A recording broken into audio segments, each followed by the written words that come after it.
أعوذ بالله من الشيطان الرجيم. بسم الله الرحمن الرحيم.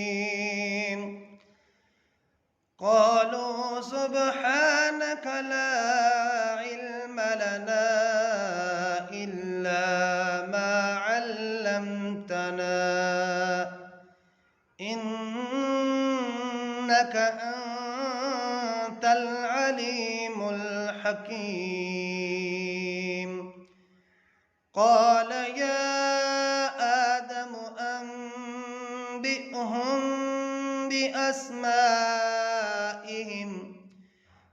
فلما أنبأهم بأسمائهم قال ألم أقل لكم إني أعلم ما لا تعلمون.